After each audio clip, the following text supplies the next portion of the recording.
We have been using SeedTime for the past year, and it has legitimately saved us countless hours in our garden planning. We went from mapping things out with pen and paper across sheets and sheets and sheets and separate journals and notes apps to one location. Simple click of the button, boom, garden planned, ready to go. Hey everyone, I'm Taylor. And I'm Cassidy, and last year we were mapping out 2 perennial gardens from scratch, and we needed a better way to draw it all out. It was hard to tell when things were going to bloom exactly. Would there be bald patches in places? How would we know exactly? And SeedTime, it feels like an exaggeration to say, but it's not. It changed everything. If you would like to try out the free version of SeedTime, please use the link in the description. We get a small kickback if you ever decide to upgrade your plan, so we'd really appreciate that. So in this video, we wanted to give you a rundown of SeedTime, what it all contains, who it's for, and then we want to show you some practical things like how we use it to map out our new gardens, how we used it to plan a perennial garden, and hopefully answer any other questions that you might have about the app. First of all, do we like SeedTime? It should be obvious by now that yes, we are big fans. The creators of this app are wonderful people, and they're constantly providing value to their customers. Even the free plan, they have made a seriously helpful tool here for intense gardeners like us.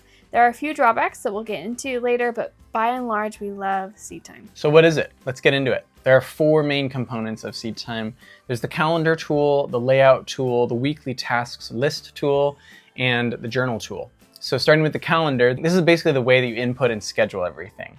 And this is where everything starts. So you can start by adding each plant that you're gonna grow, for example, carrots. You input your carrots, and based on the zone that you're growing in, the app has information for when the exact date you're gonna direct sow these is.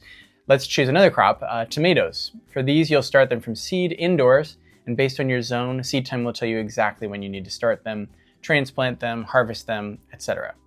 Now for the free version, they have a robust list of annuals that you can select from, but with the premium plan, you can add custom plants and specific data attached to them, and you can fiddle with the dates if you want to move things around date-wise, you're not locked in. So a custom example is this one where we put in our lavender, lady's mantle, columbine, coral bells, hosta, angelica, and aster. These are perennials that we are starting 16 weeks prior to our last frost using a cold stratification method. These will spend 4 to 6 weeks in our cold cellar, and then we'll transplant them into the soil blocks where they'll spend 8 to 10 weeks before they go out into the garden. And this all shows up on the calendar. Once you've put all your crops into the calendar, you can go into layout. Now, layout is only available with the premium plan, but it is an amazing feature and well worth it. Basically, it's a map of your garden with the ability to input crops with specific spacing. Now, this part of the job is a bit involved because you actually have to get off your butt and into your yard with a measuring tape and a journal and something you can draw a map with. For us, we just draw out a basic map by hand with no measurements, not to scale, and then we put in basic landmarks and garden beds. Then we go through and measure, and by measure I mean we measure meticulously. You really can't leave any stone unturned. You got to measure the length and the width of each garden bed, the distance between garden beds, the distance between a garden bed and a building or a tree or another structure, all of it. Our advice is to mark down as many measurements as you possibly can get, because then when you go into layout in SeedTime, you'll have everything you need to be able to get the scale right and recreate the digital version of your hand-drawn map of your garden. There are 2 types of blocks that you can put in. There's the landmarks, that's for your house, lawn, driveway, trees, all of that. And then you've got your garden space or your garden beds where the plants go. Once you put all this into your layout, you access your calendar where you drag and drop individual crops into your garden beds. When you do this, you can choose to drag and drop single plants into each garden bed. Once you do this, it tells your task list which bed the crop is in. We'll get to task lists in a second. Once you've got a crop in the garden bed, you can very easily multiply the amount of crops you've got in there by simply expanding the box on the crop. This is pretty slick. It makes it really easy to find out exactly how many of each crop can fit into a given space. You don't really have to do any math. It will just tell you how many of the plants that you've got in the bed. And of course, you can manually put in each individual crop in the bed, which you may want to do if you are doing companion planting or if there's a specific way you want the crop to be laid out. Once you've got all your crops in your respective garden bed, you can take a look at your task list. Now the task list is generated from the calendar. This is the week-by-week list of things that you need to do to stay on schedule with your planning, which is super nice to have, especially because they have this for the smartphone app. This task list tells you everything that the calendar tells you, but in an easy to read and find way. This includes seed starting, how many of each plant you're going to be starting, where they go according to your layout, bed prep, transplanting, and direct sowing, cultivating, harvesting, and then if you're going to be succession planting, it has those tasks interwoven so that you don't lose track. This feature alone is a game changer. It's hard to keep track of when a crop is going to be done. So I have to start these seeds in a few weeks earlier indoors so I can transplant them. Once those plants are out, the task list has you covered. Finally, we've got the journal tool. This is basically what it sounds like. It's your notes on your experience growing each plant. You can record when you start seeds, you can take pictures along the way, showing what plants look like at their various stages. Here's an example of some lemongrass we're starting from seed. We're able to tag the lemongrass plant from our calendar and put it in the journal and add our personal pictures to show how they're doing. Data collection is very useful, but so rarely done, at least by us, because it's tedious work. And you're not really getting anything immediately from it, but SeedTime makes it pretty darn easy because it's all just in one place. So those are the four main components of SeedTime. Again, the layout feature is only available for the premium plan, but we would still recommend trying out the free version because you can get all the most annoying stuff to do on your own on a pretty intuitive app. Not only that, an app that you can carry around with you outside on your phone, taking pictures, documenting, not forgetting to start seeds for succession planting, etc. Huge overall value. Now that being said, SeedTime probably isn't for everyone. If you have a few plants or a single garden bed and you don't struggle keeping track of the plants that you are growing, this is definitely overkill. As far as the free version goes, if you are someone who has a few garden beds or maybe few ambitions beyond growing some pretty flowers outside your house, you might consider it. The layout feature is not available on the free plan, but the organizational helps are immensely valuable. The calendar really helps us plan our life around our growing schedule.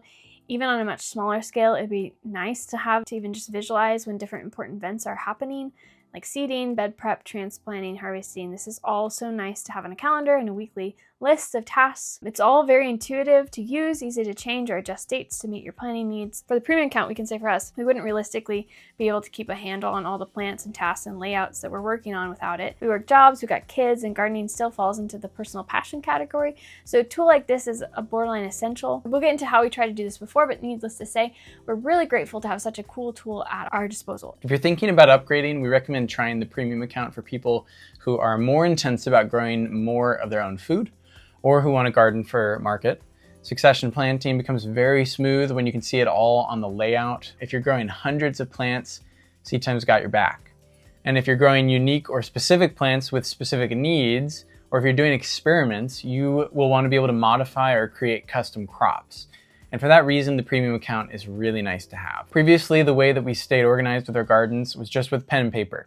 We would map out our garden on paper, usually drawing many iterations and making corrections and multiple additions. One year we drew our entire yard on a 1 foot to a 1/4 inch scale, which meant that we had to hang our map on the wall to have space for it. And then for keeping track of what was planted where we had a very elaborate system for how we labeled our beds. Each bed was represented on a spreadsheet that had dates attached to it, and it was overall just pretty hard to keep on top of everything. We made it work. It's so nice to not have to think about it quite so hard now that we have SeedTime. As far as how we use SeedTime now, we are keeping track of a couple gardens. The first one that we just put in SeedTime for this year. Last year, we got a pretty late start on it, so we didn't know exactly where we were growing. We were just kind of slowly deciding where and what to grow as we went. And this year, we have some very specific plans for our veggie and flower production, along with a few dozen perennials that will be starting from seed and getting established in our yard. We're also stewarding a few other family members' gardens, and these ones are primarily perennials. Now, SeedTime has communicated they're actively working on implementing perennials into their app. At the time of recording this, there isn't anything specifically available for that. That said, we have pretty easily been able to finagle the system to get it to work for using a full garden of perennials. Okay, so here we are in SeedTime, and I want to show you how I use this system to plan perennial plants. SeedTime is designed for market gardens, so it's designed for annuals, but I have figured out how to use it to also plan for perennials. So here is our garden. This is the layout section that is available in your premium subscription. You can have as many layouts as you want in the premium subscription. So this is our front yard, and in the front yard I want it to be more of a perennial garden. And in another video we talked about our dye garden that we're planning, so I wanted to show you that. So right here in the front on either side of the walkway is where we're going to put the dye garden. And what you can see here is that I have individually put in each plant. I also can just put this in here and I can do duplicate, and then I can just put it somewhere else that I want it. Over here on the side, you've got your landmarks, and landmarks you cannot put plants on. What I'd suggest is for the beds and the pathways, I actually use the planting locations right here, and I just changed the colors. This bed and this pathway, they're the same. The only difference is the color, and that just allows me a bit more flexibility for moving plants around. If I decide I want to move these plants over, I can put them in the pathway until I decide where I want to put them in the bed, and I won't lose them. Whereas if you put them over here, this is the landmark, this is grass, they just won't go on the landmark. That's why I use the planting locations for the paths and for beds. SeedTime eventually is going to have a perennial feature, and I don't know if it'll be available on the free and the premium. I'm really looking forward to that. But the way that I figure out how to work around the annual system is in the harvest, all you do is you just click until end of season right here. If you're not going to pull it out as an annual, it's not a succession plant because it's a perennial, you're leaving it in. This allows the plant to stay on the map for the whole season and never disappears, even if it's done blooming. So with perennials, the way I use this system is I don't want the plant to go away even if it's done blooming, whereas this is actually designed for more market gardening. You want the plant to go away once it's done, so you know that you have space for a succession plant there. But I'm not going to rip out my perennials. Check this little box and then it will stay on my map for the whole season and I don't have to worry about it. So that's how your annuals versus your perennials work. The way you implement crops into your layout, super slick. You just go over here to your crop selection, and this is your calendar. So they pull your calendar into your layout. So this is really cool because you can see here there's nothing in the garden, nothing in May, and then you start to see the transplants, like what's happening. And you've got things transplanting in, and the harvesting, things start to show up. You're harvesting, and then by the time you get to September, things are gone. That's a super nice system when you're doing layout and you're like doing succession planting. You can actually see when your spaces are going to be empty and when you could put more in, as long as you got your dates right. I'm just starting to design, so I usually go to like June when I'm designing, June or July, and I zoom in and I go, okay, so this bed here, I'm gonna name this bed. I'm gonna name this bed squash. So this is where we're gonna plant all of our various squash, and then I'm gonna go in here and I'm gonna search for my squash. I'm gonna go down to the bottom. You can search in the search right here, search filter, or you can just look for them. So I've got my winter squash, my butternut squash, and I've got my pumpkins in here somewhere. So what I could do is I could be like, okay, well, I know I want butternut squash in this bed. I could pull it down and then be like, I think I want three butternut squash. And then I'm gonna do a row of this acorn squash. And you can see the spacing is implemented in from the calendar, 24 inches. Spacing. You can change that, you can do that, make that custom if you'd like. You can also do rectangular or offset for your plant spacing. I go up and find my pumpkins. Oh, here's more squash. So you can see, like, you can put in all your different plants. That's how you put in crops. Super easy, really effective. I love having the calendar right above me as I'm designing in my layout because I can scroll through. Oh yeah, I want to put, you know, some scabiosa in here or some snapdragons or whatever it is. So this is a garden we designed last year. It was a mix between perennials and annuals. We've had a couple videos out about this garden, giving a tour in person of what it looks like, but I wanted to show you on SeedTime what it looks like. So if you zoom in, you can see we have their surrounding their patio area with their raised bed, and then we have all the different beds with all the different pathways throughout. So this year, some of these did much better than others. So you can see how a perennial garden would look on SeedTime, fully designed. What you have in May is you've got your hostas, so you can plant those fall before. We've got, these are hydrangeas, so I planted these out several weeks before the last frost because they were already in my raised bed, being overwintered out in the raised bed. June 1st, we've got the garden going wild. By June 1st, everything was planted out in the garden. Here's July, still looks pretty similar. Some things are gone. You could see where we could have succession planted and added in some things if we'd had time or if we wanted to. August, September, and October. So we still had quite a few things blooming in October, but by November, everything was gone. So that's SeedTime, guys. We hope you found this helpful, especially if you're trying to figure out if SeedTime would be a good option for you, or if you're hearing about it for the first time just now. Either way, thanks for watching. And if you're in the mindset of planning your garden, you'll definitely want to check out our video on planning your dream garden for this year. Thanks for watching.